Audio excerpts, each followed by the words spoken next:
Oi, Vitor. Boa noite. Oi, Tudo bem? tudo bom? Consegue me escutar bem, me ver bem?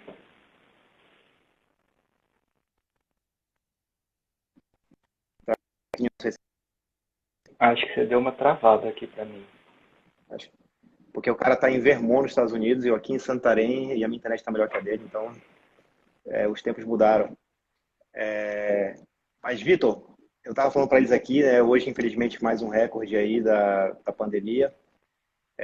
Você não está aqui no Brasil, né? Está nos Estados Unidos, está vivendo um outro momento aí, né? Um país que estava com a pandemia bem descontrolada, mas parece que tem conseguido aí, ultimamente, ter um pouco de controle melhor. Ainda bem que você está mais seguro que a gente aqui. Mas eu queria que você se apresentasse um pouco. Muita gente te conhece. Nossa, quando eu publiquei que eu ia fazer live contigo, choveu gente me seguindo e perguntando aqui quando vai ser e tal.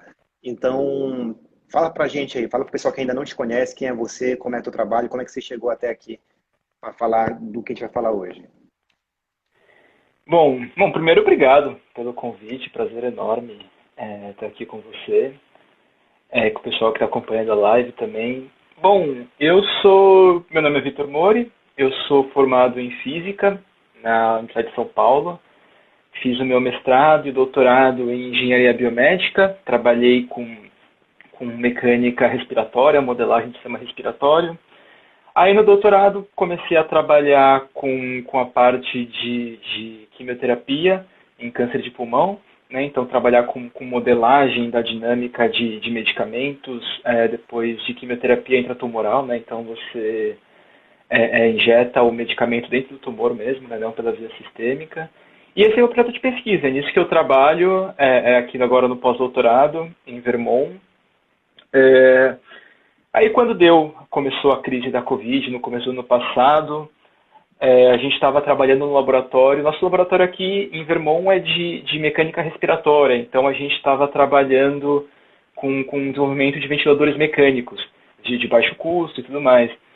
E aí as demandas começaram a aparecer de uma forma super intensa, né? Eu tenho uma formação em física, em modelagem, e aí veio a demanda do governo de Vermont para fazer modelagem epidemiológica, aquelas curvas, né? Suscetível, exposto, infectado. Comecei a trabalhar com isso, e logo já comecei a trabalhar com essa parte com a Prefeitura de São Paulo também. E nesse meio tempo encontrei o pessoal do Observatório Covid-19 BR, que é uma organização com pesquisadores de diversas áreas, é muito legal, é muito interessante.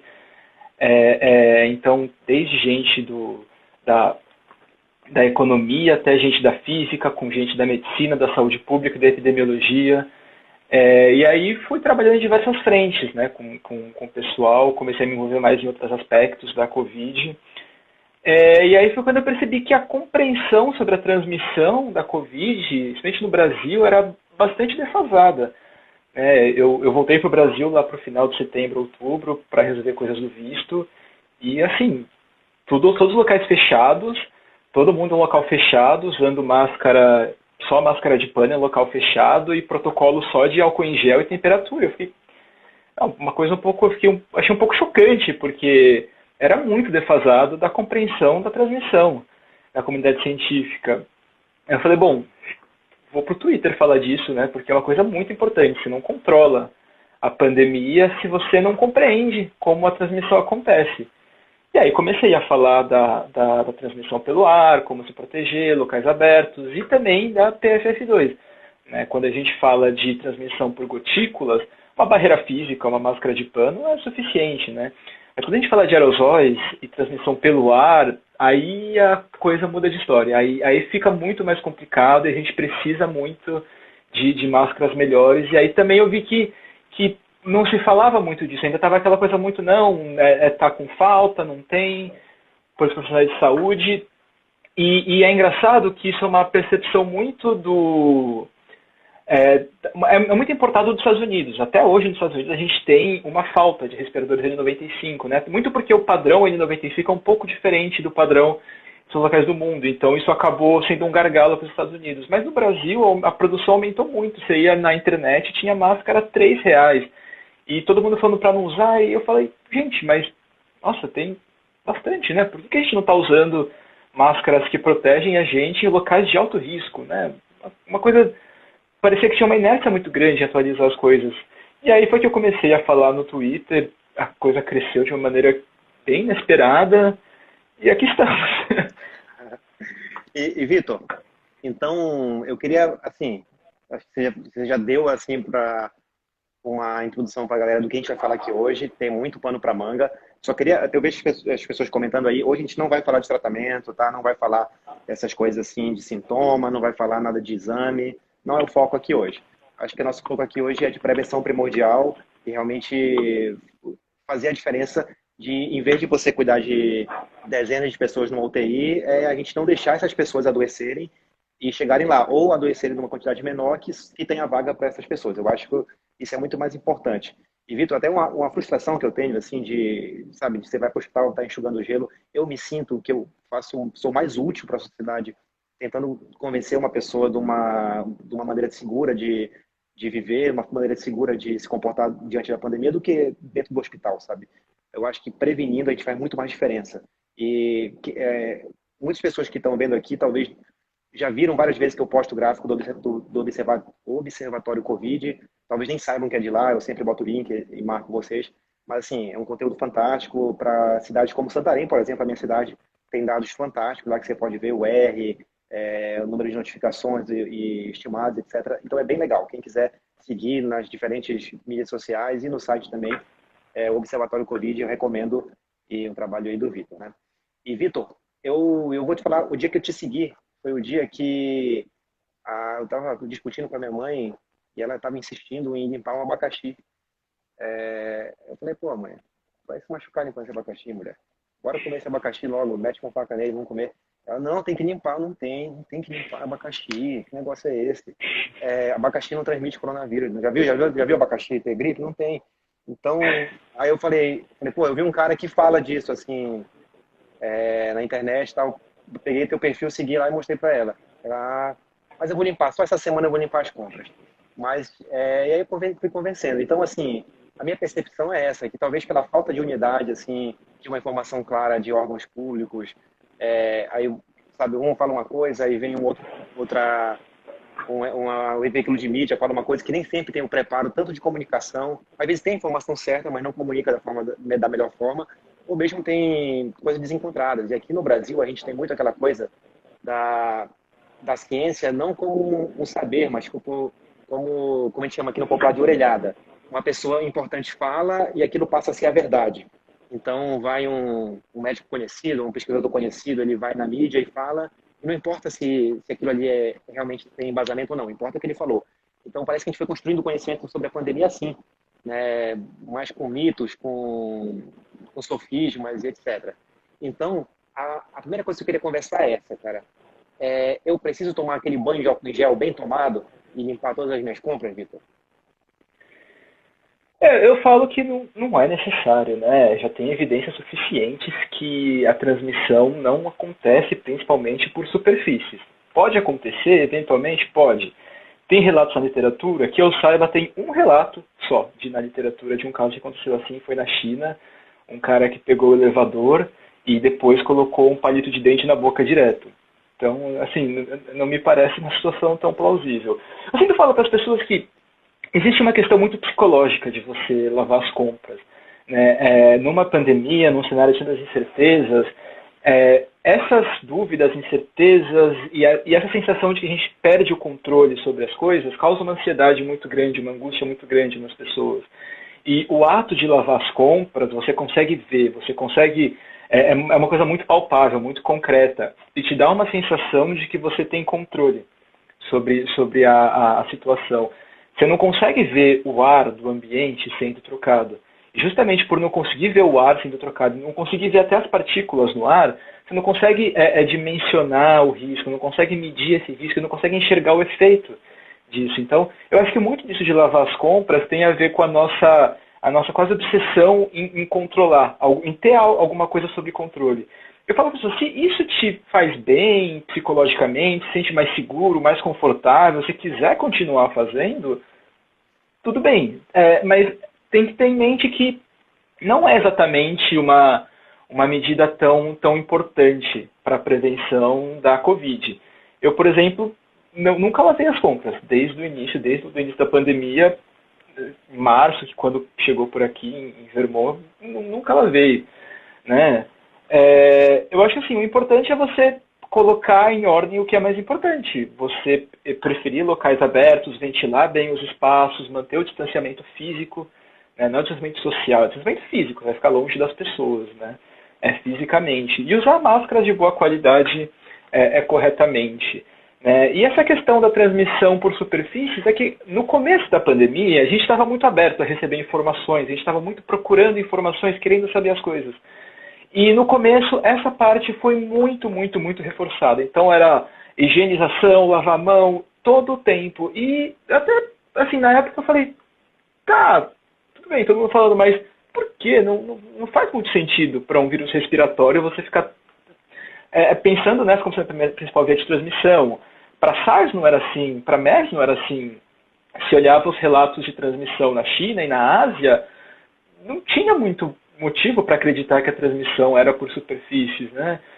Mas quando as pessoas estavam abertas a receber informação, foi o que foi reforçado. E aí isso pegou, as pessoas pegaram essa mensagem e absorveram. E é muito mais difícil você mudar uma mensagem, né, atualizar um conceito, do que inserir algum conceito novo para as pessoas. Então, é muito difícil agora a gente explicar que não, gente, a transmissão não é por contato, né, com superfície, a transmissão é pessoa para pessoa, principalmente. E, Vitor, até assim, uma coisa que chama a minha atenção é que muita gente fala até de maneira errônea, né, que se construiu do zero o conhecimento sobre a Covid-19. Não foi construído do zero. A gente já tinha 2012, né, a MERS, 2002 ou 2013, eu acho que foi a SARS lá na Ásia, no Oriente Médio, no Extremo Oriente, quer dizer. Então, a gente já tem uma base de conhecimento sobre isso, né? E, claro, é claro que você está numa situação nova, um contexto do processo pandêmico. É claro que existe toda uma insegurança, é claro que você precisa ter um pé atrás e confirmar algumas evidências, né, para esse novo momento. Mas eu também acho que talvez tenha sido uma informação mal contextualizada, mal passada, que disseminou. O exemplo disso é a temperatura, que eu acho que assim como o médico ele não consegue ser conservador em termos de não vou dar um remédio, às vezes é o que eu sinto, tipo, talvez eu tenha uma loja, então eu estou medindo a temperatura ali de alguém, eu sinto que eu estou fazendo alguma coisa. Eu tenho um pouco desse sentimento, sabe? Tipo, eu não estou não fazendo nada. E a gente sabe que é irrelevante isso e o que me assusta é como uma fake news que agora virou... Antes era você ficava incomodado de alguém medindo a tua temperatura no pulso, hoje você normaliza. Tá, beleza. Mede aí. Isso nos Estados Unidos acontece? Vou dizer que acontece, viu? Ainda assim, o pessoal mede muito a temperatura no pulso também. Isso acabou sendo muito comum. Né? Até em países que levaram a pandemia a sério, consideraram a transmissão pelo ar, continuavam medindo a temperatura. Você vê na China, em Hong Kong, ainda tem isso, né? Mas, bom, enfim, a coisa pegou e é muito difícil. E hoje as pessoas ficam até, quando não tem a medição de temperatura, ficam até, nossa, como assim? Não tem nem medição de temperatura? Sentem falta, né? E é uma loucura. Assim, que nem você falou, a gente já tinha conhecimentos de outras doenças, de outros coronavírus, né? E eu acho que sempre houve muita resistência na área da medicina em reconhecer transmissão pelo ar, né? Até outras doenças que transmitem pelo ar, demorou muito tempo para se reconhecer isso. Eu não sei exatamente porquê, eu tenho uma sensação e uma intuição de que isso pode ter a ver com o conceito antigo da miasma. Então, no século XIX, a teoria da miasma era muito popular e ela foi desconstruída. Então, virou um movimento de negação completo da miasma. Então, sempre que você falava de transmissão pelo ar, as pessoas associavam com um conceito obsoleto e falavam, então está totalmente errado. E, enfim, é uma especulação minha, mas eu realmente não sei o porquê a resistência com transmissão pelo ar. E é algo que, por exemplo, os países da Ásia, desde o começo, fizeram isso. Então, a Coreia do Sul, em março, abril, estava produzindo N95 em massa para distribuir a população. O Japão, desde o começo, faz o rastreamento retrospectivo para buscar eventos de superespalhamento, que é uma característica muito forte de transmissão de vírus pelo ar. Então, e aí você vê a diferença, né? O Ocidente, que que desde o começo demorou muito para entender isso e focou em outras coisas, a Ásia, que já tinha experiência da SARS e da MERS, lidou muito melhor com a pandemia. E, Vitor, você falou desse evento, dos eventos de cluster, né, de superespalhamento. Eu queria entrar nesse ponto. A primeira coisa, assim, de maneira nenhuma quero passar pano para quem faz festa, essas coisas assim, a gente sabe que está super errado, mas uma crítica que eu tenho do jeito que a gente faz a informação da pandemia é que parece que você condena um comportamento como se, assim, é claro que festa é super perigoso, é claro que festa é um ambiente mais propício possível, mas como se fosse o grande responsável pela situação no país fossem suas festas. Então a gente parece que levou a Covid para uma coisa mais do moralismo, uma coisa assim, fulano pegou porque estava no boteco, fulano pegou porque estava na balada, e esquece que o fulano pode ter pegado porque ele estava no ônibus, ou esquece que milhões de fulanos pegam o metrô, pegam o ônibus todo dia, e milhões de fulanos pegam Uber, e são Uber, e vão para o mercado, e vão para a feira, e etc. Então, eu acho que essa coisa do local e do risco, para mim, eu acho que até essa informação foi passada errada, porque a gente parece que transformou, igual como o HIV foi décadas atrás, a infecção com moralismo, né, e com punitivismo, etc. Então, eu acho que a gente tem que largar a mão disso aí, claro, e condenar quem promove de maneira voluntária e totalmente desnecessária essas aglomerações. E, assim, um ponto que eu acho que também é importante para essa interpretação é que eu acho que a gente, como não só brasileiro, eu acho que todo mundo tem um pensamento muito determinístico de ser sim ou não. Então, assim, eu vou usar uma máscara, eu não vou pegar Covid. Ou eu vou tomar um remédio, eu vou melhorar. Eu vou fazer um exame e ele vai dizer sim ou não. Como se não houvesse outros caminhos. E a Covid é assim, você tem ambientes que você tem uma probabilidade maior, um risco maior de ser infectado, e tem ambientes que você tem um risco lá embaixo. E aí você tem equipamentos de proteção que você tem uma redução de risco pequena, uma redução moderada ou uma redução muito grande.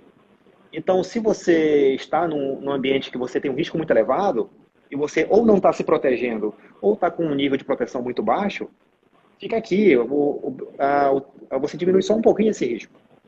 Então, se você está num ambiente de baixíssimo risco, talvez você não precise ficar com tanto medo assim. E aí eu queria conversar contigo. O que realmente é o risco para a infecção pelo Covid, pelo coronavírus? Não, eu queria primeiro reforçar esse ponto que você falou, que é muito importante, né? A gente trata muito as doenças por um viés moral. Então, eu tenho certeza que muita gente que já passou por uma situação assim, que quando houve alguém que pegou Covid, outra pessoa fala, mas também fica saindo toda hora, ia pegar mesmo. E a gente acaba culpando o indivíduo, né, quando ele pega a doença. E assim, no meio de uma pandemia, do tamanho que a gente está vendo, na situação que a gente está vendo, infelizmente está todo mundo sujeito a pegar, né? E como você falou, no HIV/AIDS, esse moralismo foi absolutamente contraproducente, né? Não funcionou, não funciona trabalhar dessa forma. Esse binarismo também, que você referiu, também não funciona. Né? Então a gente vê às vezes as pessoas falando, se você pisar fora de casa, você já está se colocando em risco, você vai pegar e já não pode colocar o pé fora de casa. E aí do outro lado, não, tem que abrir tudo como se não tivesse nada acontecendo. Né? Não, gente, a gente tem diferentes graus de risco. Acho que um debate mais maduro sobre redução de danos, diminuição de riscos é importante. Né? Acho que as pessoas são adultas, elas conseguem compreender as nuances por trás da transmissão, as nuances por trás dessa doença e de como se prevenir. Né? Às vezes, a pessoa que está indo para uma festa clandestina, se eu conseguir convencer ela a encontrar os amigos no parque, eu já tenho um enorme avanço. Né? Isso já é muito mais seguro. Então, eu não preciso ficar convencendo para ela ficar em casa até receber a vacina. Dificilmente eu vou conseguir fazer isso. E até eu vejo muita gente que fez o isolamento super radical, super forte, não pisou fora de casa por meses e não aguentou. E aí, quando não aguentou, por não ter um debate sobre percepção de risco e redução de danos, acabou indo do totalmente seguro para levar uma vida normal como nada estivesse acontecendo. Então, e até é importante, em termos de resiliência, né, para a gente aguentar mais tempo de pandemia, a gente ter alternativas seguras para recarregar as energias.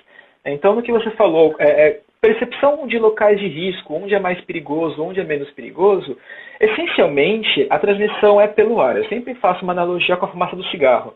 né? Os aerossóis que têm o vírus, eles se comportam de forma parecida com a fumaça do cigarro. Então, você está num ambiente fechado, mal ventilado, todas as janelas fechadas, com alguém fumando, tudo bem se você for, mesmo se você ficar mais de 2 metros da pessoa, você vai estar em risco, você vai inalar muita fumaça, você vai sentir muito cheiro. Agora, em espaço aberto, ao ar livre, essa fumaça ela se dissipa muito rápido, ela se dilui muito rápido. Claro, se você ficar muito próximo da pessoa por muito tempo, você tem um risco de se infectar. Mas ambientes abertos, ao ar livre, são muito mais seguros. Tem um estudo de rastreamento de contatos do Japão, acho que foi do meio do ano passado, que a incidência da transmissão em locais abertos foi até 20 vezes, foi 19 vezes menor do que em locais fechados. Então, ambientes onde as pessoas estão compartilhando o mesmo ar são muito mais arriscados. Então, eu sempre falo para as pessoas, se você puder ficar em casa, fique o máximo que você puder e conseguir. Mas se tiver que fazer alguma coisa, ou precisar sair, ou precisar de alguma alternativa para relaxar um pouco, sempre procure espaços ao ar livre. De preferência com distanciamento e de preferência com máscara, usando a máscara bem ajustada ao rosto, né? E aí, se tiver que ir para um local fechado, procurar um local mais bem ventilado, bem arejado. E se for absolutamente inevitável ir para um local fechado, mal ventilado e com muita gente, aí usar uma máscara profissional de melhor qualidade. Mas ambientes abertos são muito mais seguros. A gente devia estar incentivando que pessoas saiam de ambientes fechados e façam atividades ao ar livre. Eu penso, por exemplo, exercício físico, que a gente sabe que, sem dúvida nenhuma, além da qualidade de vida, para resiliência mesmo, como você falou, é excelente. Então, quer fazer o exercício, não está sendo legal fazer em casa, eu sei, eu também não aguento fazer em casa, eu estou mais para sedentário do que qualquer outra coisa. Vai fazer uma caminhada no parque, procura um horário que tenha menos gente, né, um horário mais alternativo, ainda que seja mais um sacrifício, às vezes pegar um pouquinho mais de sol, evita uma academia fechada, praia, se na tua cidade estiver assim, num horário, claro, que não vai ter aglomeração, e sempre de acordo com o possível, com o conveniente ali, se proteger também em termos de máscara, né? E assim, se o que realmente jantar fora, se não consegue mais pedir o delivery, aquela coisa, tá de saco cheio de ver a marmita, vai para um restaurante, escolhe uma mesa externa, não fica no restaurante que é um salão fechado, pequeno, prefere um dia de semana, um dia que não vai ter tanto movimento assim. Eu acho que a gente tem que pensar mesmo na redução de riscos. Mas, Vitor, a gente precisa falar de máscara. Eu já fiz uma coisa que eu já estou vendo que você vai ficar puto comigo. Eu trouxe algumas máscaras. E você vai me falar uma por uma. A primeira coisa, eu queria... eu já até botei no outro vídeo, essa aqui é a minha máscara do São Raimundo. Um time aqui, uma máscara... Eu comprei ela no Sinal. Comprei por R$ 5 essa máscara, no sinal de trânsito. Ela é de algodão, 2 camadas. Ela não tem elástico, ela é feita pelo próprio tecido, a tira dela aqui da orelha. O que você acha dessa máscara? Para ambientes de baixo risco, locais abertos, bem ventilados, com distanciamento, ela cumpre o papel, né? Mas para ambientes de maior risco, talvez ela não seja o ideal. Quando a gente fala de máscaras, a gente tem que diferenciar o que é uma máscara para reduzir a emissão de partículas e o que é uma máscara que vai te proteger, né? As máscaras de pano e cirúrgica, elas basicamente servem como que chama de controle da fonte. Elas ajudam a reduzir a emissão de partículas que você emite quando fala, respira, etc. Mas o nível de proteção que elas te dão não é muito grande, depende muito da qualidade da máscara, né? Eu acho que o ponto central das máscaras de pano é o ajuste da máscara ao rosto. Quando a gente fala de aerosóis, se você tem vazamento, se você tem buracos na máscara, o ar acaba entrando e saindo por esses buracos. A ideia da máscara é que esse tecido funcione como um filtro das partículas do ar que entra e do ar que sai, né? Quando você está falando e respirando, mesmo a máscara de pano, ela já consegue segurar um pouco. Agora, quando você está respirando, inalando e puxando o ar vai entrar pelo caminho de menor resistência. Então, se tiver um vão enorme, um buraco enorme, o ar vai acabar entrando por lá sem ser filtrado. Então, ela acaba não funcionando muito. Para locais de risco mais baixo, ela até funciona, né? Mas para locais de maior risco, locais fechados e mal ventilados, não é o ideal. Mas sempre é importante ver na máscara de pano 2 coisas: o ajuste dela ao rosto e a capacidade dela de filtrar as partículas. Vitor, então, acabei passando um dia no comércio e me ofereceram uma máscara que ela era antiviral, uma marca famosa aqui de confecções do Brasil. Aí eu comprei essa máscara aqui. Ela é antiviral. O que você acha disso? O fato de ser antiviral influencia muito pouco na proteção, né? Eu acho que até a produção de máscara antiviral, ela parte do conceito de que a transmissão acontece por superfícies. Então as pessoas ficam mais preocupadas com a superfície da máscara, com o contato da máscara com a mão, do que propriamente na vedação e na essência de filtragem. Então, se ela é antiviral ou não, importa muito pouco, na verdade, com relação à proteção. Né? O que importa mais é ela estar bem ajustada ao rosto e ela filtrar bem. O grande problema de alguma dessas máscaras antivirais é que elas são bem elásticas. Então, quando você coloca ela no rosto, ela vai abrindo a trama do tecido.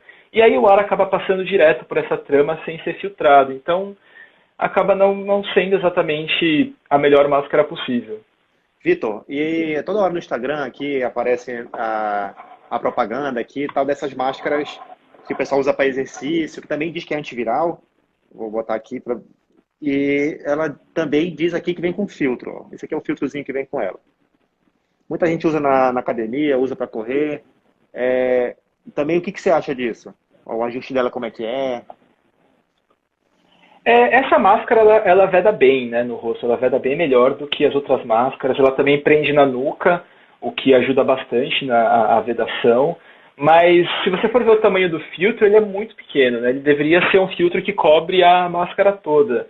Então, e ela tem uns furadinhos nas laterais, e a ideia é simples. Se você tem esses espaços maiores, é onde o ar acaba passando, né? Mas, de novo, para espaços ao ar livre, bem ventilados, tudo bem. Essas máscaras cumprem o papel delas, reduzindo a emissão de partículas para quem está usando, né, servindo como um controle da fonte. Essa máscara última que você mostrou, o fato dela ajustar bem é um ponto positivo, o fato de prender na nuca. Mas eu não sei a eficiência da filtragem dela, não sei exatamente quão grossa ela é, enfim. Então é uma coisa que é difícil, porque como a gente não tem regulamentação, né, a gente não tem nenhum controle sobre as máscaras de pano, fica muito difícil a gente saber quão eficiente elas são, né? Ela tem um ajustezinho aqui e tal, para ficar mais vedado. Isso é legalzinho dela. E assim, essa aqui acho que é a mais antiga conhecida de todo mundo, a máscara cirúrgica. Ela tem essa aqui, tem um arame, né, aqui no nariz, elástico. O que a gente pode comentar dessas máscaras? Essas máscaras, elas geralmente filtram muito bem, elas têm boa eficiência de filtragem. O grande problema delas é que, às vezes, também dependendo muito do rosto, do formato do rosto da pessoa, fica um vazamento pelas laterais. Principalmente essa região da bochecha, às vezes acaba ficando um vão, né? Que o ar acaba saindo por ela. O fato de ter um clipe nasal moldável ajuda bastante a acertar a posição aqui, mas essa saída pela lateral acaba sendo complicada, né? Até por prender na orelha, ela você não consegue aplicar uma tensão tão grande nela, acaba machucando. E até por isso surgiu a ideia de colocar a cirúrgica por baixo e uma de pano por cima. A ideia é que essa cirúrgica por baixo ela sirva como se fosse um filtro, né? E a de pano por cima, uma de pano bem ajustada, bem vedada, ela faz com que o ar não consiga sair pelas laterais. Então você combina a filtração de uma máscara cirúrgica com a vedação de uma máscara de pano. Né? E, bom, e aí é importante explicar que esse uso de duas máscaras, explicar o racional por trás, qual o motivo de fazer isso. Não é qualquer duas máscaras que vão ter 90 e poucos % de eficácia no controle das partículas. Você tem que ter uma máscara que filtra bem por baixo e uma máscara que veda bem por cima. E daí você combinar esses dois efeitos. Né? Então, se a máscara de pano por cima não veda bem junto com a máscara cirúrgica, aí não faz muita diferença. E, Vitor, eu já sei que você vai ficar bravo comigo eu trazer essa máscara aqui. Mas a gente vê que muita gente está comprando ela e, infelizmente, muitos hospitais estão fornecendo como EPI, que é essa aqui, a KN95. O que você acha dela? Bom, a KN95, teoricamente, ela seria equivalente à N95 e à PFF2. Né? Teoricamente, a KN95 é o padrão equivalente chinês. Mas a gente tem dois problemas nessas máscaras. O primeiro é o elástico. Os elásticos da KN95 eles prendem na orelha. Então eles não conseguem vedar tão bem no rosto. E eventualmente acaba tendo um vazamento, ela começa a se mexer quando a pessoa fala. Até ontem, na entrevista do novo ministro da Saúde, ele estava de KN95 e quando ele falava, a máscara saía de posição, né, justamente por acabar prendendo na orelha. Ela tem o clipe nasal moldável, né, então isso é bom, isso ajuda a vedar bem, mas o maior problema é que a qualidade dessas máscaras é muito heterogênea. A gente tem muita falsificação. Fizeram estudos nos Estados Unidos e alguns produtores forneciam máscaras com eficiência de filtragem de menos de 30% de partículas intermediárias, né, que são as mais difíceis de ser capturadas. E a questão é que, batendo o olho, você não consegue saber se a KN95 ela é original, né, ou não. Então, a gente fica um pouco no escuro. Tanto o FDA quanto a Anvisa, eles têm umas listas com fabricantes que produzem materiais de boa qualidade e fabricantes que produzem materiais de baixa qualidade. Você pode consultar, mas é muito difícil. Você vai comprar um pacote. Como é que você vai achar qual que foi o fabricante na China e procurar na lista do FDA ou da Anvisa? Acaba sendo um pouco complicado. Em geral, elas ajustam melhor que as cirúrgicas, que as de pano. Né? As KN95, entre aspas, originais, são muito melhores que máscaras de pano como um todo. Mas, por exemplo, para profissionais de saúde na linha de frente, não tem como fornecer esse equipamento. Você tem que oferecer a PFF2 devidamente testada e regulamentada. Né? E, Vitor, então vamos falar da PFF2. Eu trouxe aqui, por exemplo, aqui eu estou usando agora, peguei no hospital. Nossa, peraí que eu me enrolei com ela. Que é um modelo de uma marca conhecida. Só queria deixar bem claro para o pessoal que a gente não tem nenhum vínculo com nenhum fabricante de máscara, não tem nenhum conflito de interesse de vender e tudo mais. Você pode usar qual você quiser. Mas assim, isso foi só que eu ganhei hoje, então eu tenho que mostrar. Então, assim, por exemplo, qual a diferença que essa máscara de alta qualidade, PFF2 ou N95, tem em relação a essa aqui, para você explicar para o pessoal? A principal diferença você vai ver é o tirante elástico, né? Ele tem dois tirantes elásticos, um que vai ficar preso no pescoço e outro que vai ficar preso na nuca. Como ele prende na cabeça, você consegue aplicar uma tensão muito maior da máscara no seu rosto e garantir uma vedação muito melhor. Quando você coloca ela na orelha, é difícil você ficar muito tempo com ela puxando muito, você machuca muito a orelha, é muito difícil.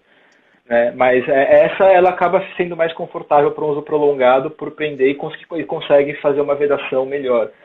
Uma coisa importante, sempre que você for usar a PFF2, fazer o teste da verificação da vedação.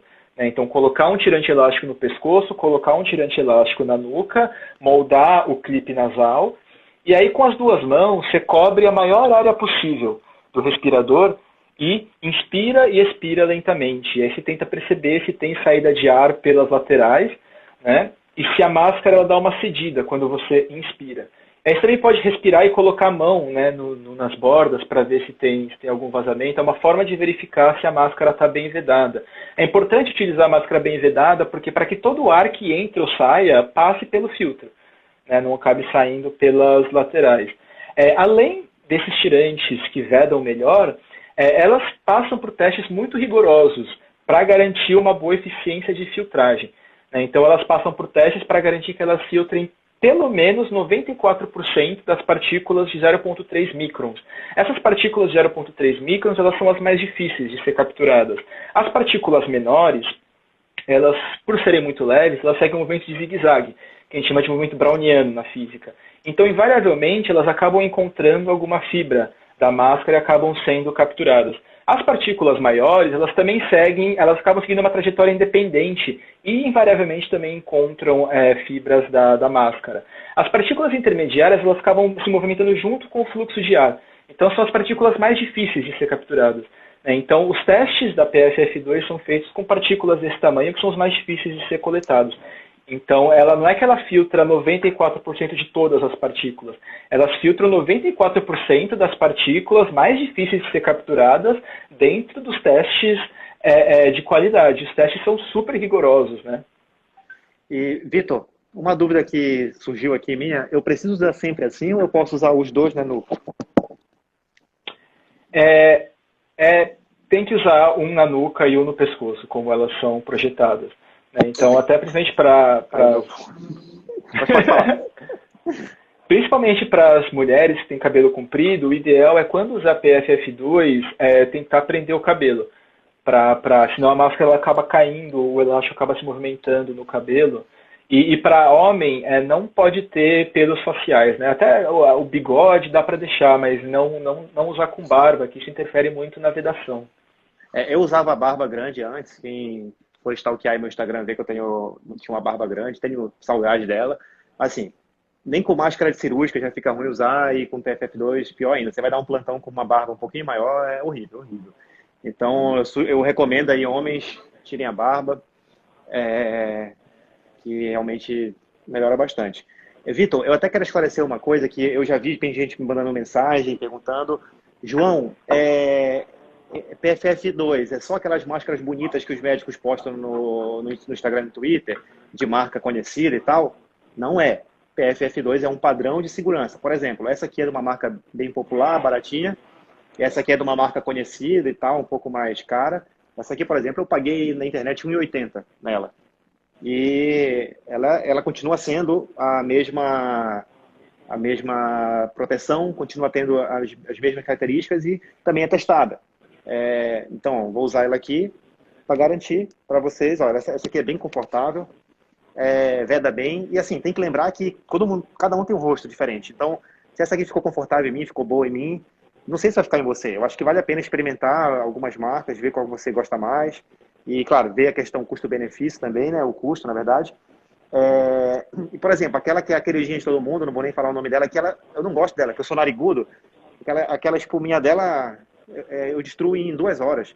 Então, para mim não rola usar. Mas assim, então deixar claro, PFF2 não é uma marca de máscara, tá? Não é uma marca mais cara e tal, essa aqui, menos de R$ 2. E se você garimpar bem na internet, consegue até preços melhores comprando junto com seus amigos, junto com a tua família. E aí, eu até queria reclamar uma coisa, que assim, todo dia quando eu chego no hospital, Vitor, eu trabalho em 2 hospitais aqui, então eu sempre tento pegar uma PFF2 em cada para usar naquele ambiente e tal. Então eu chego no hospital direto na farmácia atrás da minha PFF2. Então eu cheguei num desses hospitais, aí tinha uma marca nova lá, tal. Eu achei lindo esse encarte, falei, nossa, que legal. Vou pegar aqui essa aqui, que legal, uma marca que eu não conheço. Uma máscara assim, você olha ela parece bonita, né? Então, um neon. Quando eu cheguei lá, assim, tá escrito PFF2 no encarte, e ela não é uma PFF2. Ela não tem a tira elástica, ela não veda nada, parece, sei lá, uma máscara de carnaval, assim, fica super, super frouxa. E ela não tem nenhum tipo de certificação do Inmetro e nem da UCA, né, que é também a questão de segurança. Não tem o selo de Inmetro e nem o UCA. E assim, e você vai pelo encarte bonito, você compra, quem não está informado e tal, acha, pô, esse negócio moderno e tal. E o que me deu dó é que um hospital estava dando isso e vários médicos, enfermeiros, técnicos, fisioterapeutas tendo que usar isso aqui. A minha sorte é que eu estava com a minha máscara de boa qualidade no carro. Voltei lá, peguei, não, sem condições de trabalhar com isso. Eu cheguei no outro hospital e estavam dando, vou tapar a marca aqui, estavam dando uma de melhor qualidade. E aí eu quero só mostrar para o pessoal como é que eu posso saber se eu estou comprando uma máscara certa, se estão me dando uma máscara que realmente eu posso usar. Então eu vou aproximar aqui da câmera, olha. Dá para ver o selo do Inmetro, né?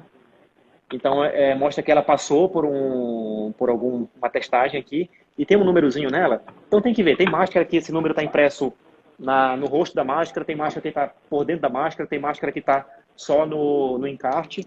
Tem uma coisa que chama CA. Então isso aqui também mostra, tá o AC, gente, porque está ao contrário aqui, né? Mostra que essa máscara ela foi testada e ela é autorizada para isso.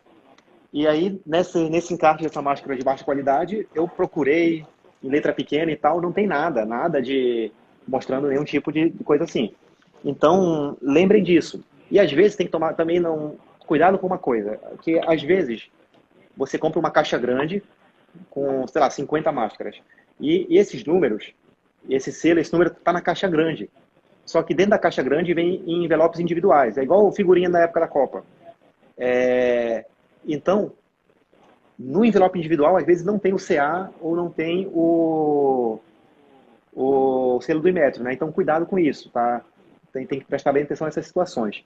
Então, isso vai te evitar cair em falsificação ou comprar máscaras de baixa qualidade, etc. E se você, de repente, é um gestor que está me vendo aí, tem uma empresa, então lembre disso também na hora de comprar. Lembra que teus funcionários, realmente é um investimento que você faz nos teus funcionários de ter equipamento de qualidade e esse vírus vai demorar mais para chegar para ti. E, Vitor, uma sugestão que eu também dou aqui para o pessoal que está vendo a gente é ter alguma artimanha como essa. Ó, eu tenho isso aqui, que eu uso aqui em casa, que eu boto isso aqui é adesivo, né? Eu comprei numa feira na Benedito Calixto. Isso quando eu morava lá em São Paulo ainda. Adorava lá. Então, assim, uma para cada dia da semana. Mas se você, por exemplo, não é uma pessoa que consegue exercer um isolamento mais rigoroso, né? Não precisa sair tanto assim como eu, como outras pessoas, você pode ter, por exemplo, 2 máscaras por semana e usar uma vez que você vai no mercado, uma vez que você vai na padaria e vai numa boa. E, Vitor, me fala uma coisa. Eu tô com minhas máscaras aqui de alta qualidade e tal, essa aqui não é de alta qualidade. Como é que eu vou cuidar dela? O que você sugere aqui pra gente? Algumas recomendações importantes com relação à PFF2. É muito importante que a gente reforce o reuso dela sempre que possível, né? A Associação dos Fabricantes de EPIs e respiradores, eles conseguiram aumentar a produção de 15 milhões de respiradores por mês para em torno de 45 milhões por mês. Está sendo suficiente para cobrir a demanda, está sendo suficiente para que não falte profissionais de saúde. Mas se a gente fizer a conta, a gente tem 45 milhões de respiradores por mês e 200 milhões de brasileiros, né? Então aí a conta já não fecha. Então é importante primeiro que a gente faça usar com parcimônia, né? Então preferir sempre locais de menor risco e só quando for realmente inevitável ir para um local de maior risco, utilizar uma máscara profissional. E o segundo ponto é fazer o reuso. Primeira coisa com relação ao reuso é não lavar. Não pode passar álcool, não lava com água e sabão. Se acontecer de molhar, de pegar suor, você pode deixar ela secando, né, para depois reutilizar o respirador com segurança. Então a ideia é que depois de você utilizar por passar o dia de trabalho com o respirador, você deixe ele pendurado, descansando no local seguro, de preferência bem ventilado, né, e evitar deixar no sol intenso por períodos prolongados. Pegou um solzinho quando eu andei na rua. Não, calma, não é assim, né? Só não deixa a semana inteira no sol de meio-dia, né, no sol forte. Não lavar, só deixar ela descansando. Se tiver algum vírus viável na superfície do respirador, ele vai sendo desativado com o tempo. E aí o ideal é que, para quem faz um uso constante e prolongado, intenso do respirador, deixar descansando 7 dias. Então, se você todo dia vai trabalhar com o respirador e passa o dia inteiro com ele, tenha um para cada dia da semana e um respirador da segunda-feira, um da terça, um da quarta, um da quinta, um da sexta. Se você for só esporadicamente, eu vou só pegar uma encomenda na portaria e volto. Não precisa ser 7 dias, né? Pode ser um tempo menor. O ideal é que se deixe descansando no mínimo uns 3 dias. Mas se for algo super rápido, até pode ser menos. Mas algo entre 3 e 7 dias é o ideal. Com relação ao reuso, é sempre importante verificar até quando ela pode ser reutilizada. E aí são 2 aspectos que têm que ser observados para a reutilização da PFF2. O primeiro é a manta filtrante, é o tecido, né? Verificar a integridade da manta filtrante. Então, se tiver rasgado, se tiver furado, se tiver o painel soltando, descolando, aí é melhor descartar, né? Se a máscara estiver rasgada e a manta filtrante estiver danificada, é melhor descartar. E o segundo ponto é verificar a vedação. Se não for possível vedar bem a máscara ao rosto, e aí o ponto mais frágil costuma ser o elástico. Tirar e colocar várias vezes, a gente acaba forçando o elástico, ele vai perdendo um pouco de tensão. Com relação ao elástico, até para trocar o elástico. Algumas máscaras é muito fácil, é só dar um nozinho, você vai numa loja de armarinho, compra um rolo de elástico, e quando você vê que o elástico está ficando frouxo, você vai e troca. Né? Ou você aperta um pouco mais o elástico. Então, esse ponto é importante observar. E outro ponto é o clipe nasal, a peça de metal. Né? Com o tempo, essa peça vai fadigando, ela até acaba quebrando. Então, se você conseguir, se a manta estiver íntegra, se a vedação estiver boa, tanto com elástico quanto clip-nasal, dá para continuar reutilizando. Não tem exatamente um número certo, um período, até 30 dias, usar 5, 10 vezes. Depende muito, né? Depende muito da situação. Então é importante observar a integridade da manta e a vedação dela ao rosto. Vitor, eu estou vendo aqui algumas perguntas que já estão mandando para a gente. O Fábio, que por sinal o Fábio, ele é um convidado meu para uma live no futuro. Ele é fisioterapeuta lá do INCOR, um dos chefes da fisioterapia de lá, das UTIs do INCOR. Ele está perguntando aqui, o que você acha da gente usar uma máscara cirúrgica por cima de uma máscara PFF2? A cirúrgica por cima da PFF2 não tem muito problema, né? Para quem está em ambiente hospitalar, exposição a fluidos, é uma medida importante até para proteger a PFF2 de uma possível contaminação por alguma secreção. Então, no ambiente hospitalar é uma coisa interessante de se utilizar. Até uma dúvida comum que tem com relação às PFF2 é que algumas elas são consideradas hospitalares e tem até um selo da Anvisa. A diferença é quase nada. A diferença das hospitalares é que elas passam por testes de resistência a jatos fluidos de alta pressão. Então, elas também oferecem uma proteção nesse sentido. Mas usar cirúrgica por cima no ambiente hospitalar é até uma boa para preservar a PFF2. Né? Agora, usar por baixo não é recomendado, porque ela interfere bastante na vedação. Se a PFF2 não está bem justa no rosto, ela já perde muito da função dela. Então, ela tem que estar em contato direto com a pele, bem justa, e a cirúrgica por baixo acaba atrapalhando um pouco, até de pano por baixo. Agora, por cima, não teria problema. Eu uso geralmente no plantão, cara, quando eu tenho um risco muito grande de ter contato com uma secreção, sangue, não importa. Então, porque eu tenho ciúme da minha máscara. Então, que se você sujar ela com a secreção vai ter que descartar e tal, então eu uso a cirúrgica, qualquer coisa, tento salvar ali o que puder. Ou até o face shield, né, por cima, ajuda a proteger das secreções. Mas às vezes tem situações que você sabe. Não tem jeito. Mas aí, boa pergunta, cara. Eu nem trouxe o face shield aqui. Cara, eu sei que é bizarro isso, mas de vez em quando a gente vê gente que usa o face shield e mais nada. O que a gente pode falar para uma pessoa dessa? Não adianta nada. Tanto para proteger você dos outros, quanto os outros de você. E eu acho que essa ideia do face shield, ela é muito consequência da compreensão da transmissão por gotículas versus aerosóis. Né? Se você pensa na principal via de transmissão, gotículas maiores que seguem trajetórias balísticas e se depositam nas mucosas, o face shield seria suficiente. Né? Até aquelas placas de acrílico que eles colocam entre as mesas, nos refeitórios e salas, aquilo para gotícula funciona, mas é completamente inútil para aerossóis. Pelo contrário, aquelas placas de acrílico, elas criam bolsões onde os aerossóis ficam presos, né? E mesmo se você ventilar a sala, você acaba não conseguindo limpar essa região porque ele fica preso. O face shield sozinho não adianta para absolutamente nada. Né? Ele não segura aerossóis, eles saem todos pelos lados, então você vai estar emitindo uma quantidade enorme de partículas potencialmente contaminadas e respirando praticamente todas as partículas do ambiente. Ela vai te proteger no ambiente hospitalar de uma secreção, de uma gotícula maior, se você tiver contato muito próximo com as pessoas constantemente, pessoas sem máscara, né? Então, um paciente que está tossindo constantemente, sem máscara, tem um contato muito próximo, o face shield ajuda. Ele protege um pouco os olhos, mas ele sozinho não adianta. É completamente inútil usar o face shield sozinho em qualquer ambiente, né? Ambiente hospitalar ou não, só o face shield não adianta nada. Eu vou até lembrei de uma situação, cara, que eu vi um paciente vendo no celular dele uma live religiosa no domingo de manhã. Eu fui lá, mostra isso aí, cara. Eu vi uma situação, eu falei, meu Deus, eu preciso ver isso aqui. Era assim, um coral de idosos separados, sem máscara, separados por acrílicos. Eu falei, não é possível que isso está acontecendo. Então, assim, esse negócio tem que... Talvez essa informação mal passada, tipo assim, ó, ei, você está seguro, tem um acrílico aqui, o vírus não vai passar por essa superfície para você e tal. É só mais uma coisa. Eu falei, meu Deus, eu espero muito que eles tenham mais, sei lá, estão vacinados, alguma coisa assim, só espero isso. Mas, enfim. Eu vejo assim, na TV também, tem muito. Na TV eles colocam as pessoas todas sem máscara, com uma placa de acrílico, e você fala, gente... Não, pelo amor de Deus. E até seria bom, como um exemplo, as pessoas na TV utilizando a máscara, seria super importante. Né?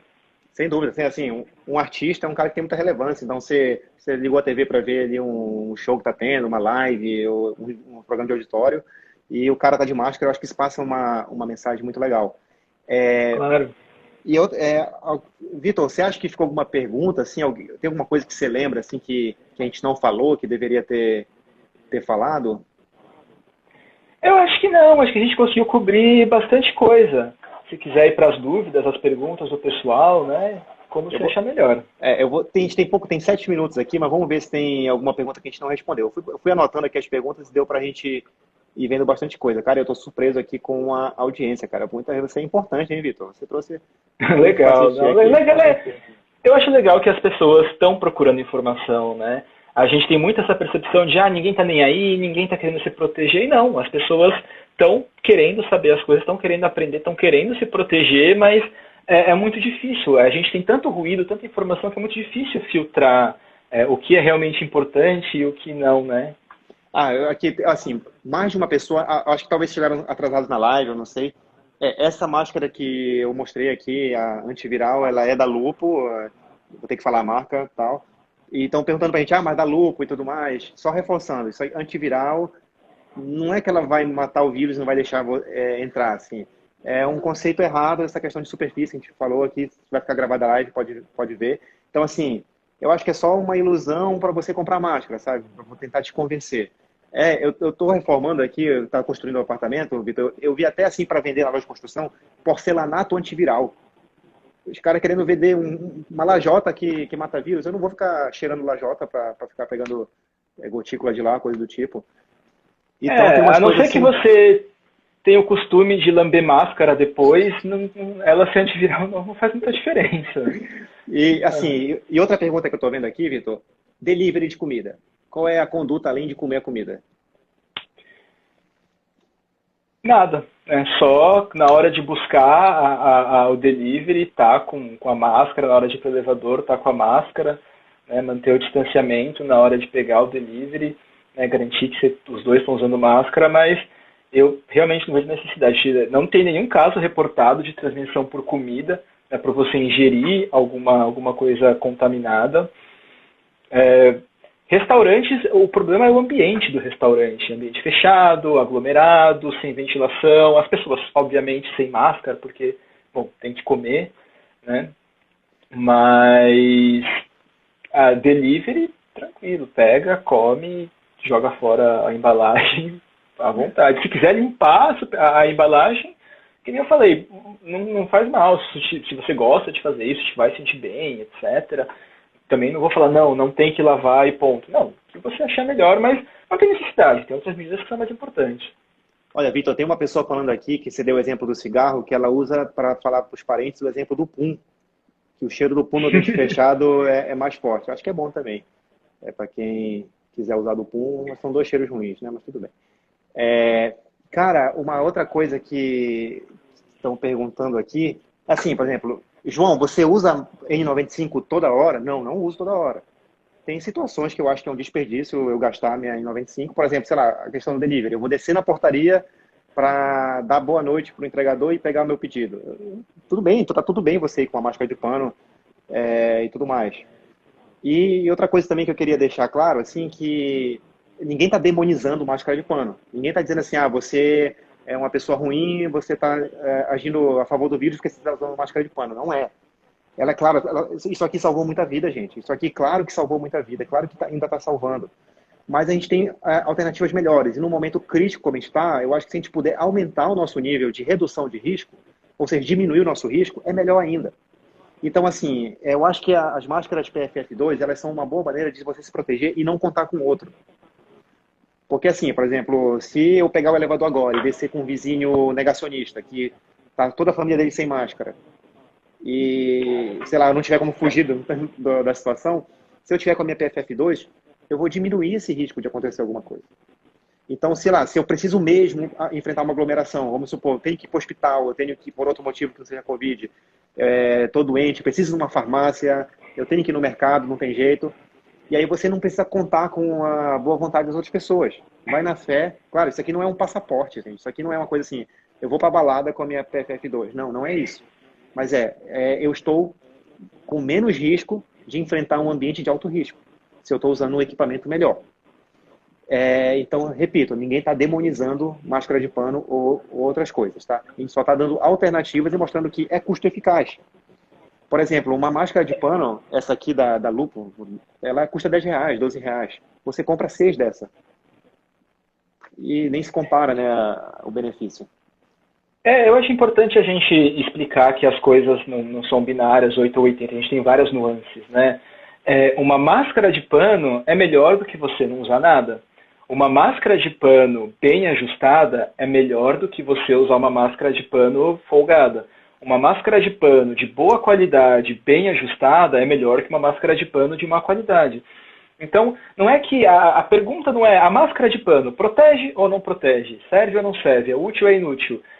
São várias nuances. A máscara de pano, ela serve em situações de baixo risco, quando você usa ela corretamente, bem ajustada ao rosto, ela ajuda a reduzir os riscos para todo mundo, ela protege todos, né? Agora, por exemplo, num transporte público, é um ambiente com muita gente, muito mal ventilado, é um ambiente de muito risco, né? Ou, por exemplo, se você tem um local fechado, onde está todo mundo usando máscara corretamente, uma pessoa altamente infecciosa, no pico da infecciosidade, está sem máscara, falando alto, ela corre o risco de infectar todo mundo nesse ambiente, né? Então, todo mundo fez a coisa certa, mas se uma pessoa não está usando, isso é muito problemático. Então, é importante a gente reforçar primeiro o uso massivo da máscara, principalmente em ambientes fechados, que todo mundo utilize a máscara e tenha uma grande adesão ao uso de máscaras. Mas, em situações de maior risco, onde é importante você se proteger em um bom grau, em um bom nível também, a gente lembrar que existe uma alternativa. Não é que a gente está obrigando todo mundo tem que usar PFF2, é obrigatório, e etc. Não, a gente está falando, olha, existe uma opção que vai te garantir um bom nível de proteção se usado corretamente. Se você quer se proteger e precisa ir para um local de risco, existe uma alternativa, né? Mas é que nem você falou, lembrar que existem outras medidas de prevenção, distanciamento, ventilação, né? E a combinação delas que vai te garantir maior nível de segurança e lembrar que não existe risco zero. Risco zero não existe, infelizmente, para nada nessa vida. Algum risco sempre tem, a ideia é tentar reduzir ao máximo esses riscos no contexto do que é possível para cada um. Vitor, a gente está a segundos de acabar, então, para não ser grosso com você, muito obrigado pela tua presença. Vai ficar salva a live, você compartilha também com teus amigos aí, pessoas que queriam estar aqui e não estão hoje. A gente vai jogar também no canal do YouTube quando possível. E agradeço demais o papel que você está fazendo por todo mundo aí, trazendo informação de qualidade no combate ao coronavírus, Vitor. Bom, eu que agradeço o seu convite também, agradeço a todo mundo que está aqui na live, bastante gente, então, muito obrigado por prestigiar, né? E, bom, também parabéns para você pela participação, não só no seu trabalho na linha de frente, mas também fornecendo informações nas redes sociais, isso também é muito importante. Muito obrigado, Vitor. Então, eu vou até fechar aqui para não ficar chato de acabar tudo. E vai ficar salvo aí, gente. Um grande abraço, pessoal. Tá bom. Muito obrigado. Tchau, tchau.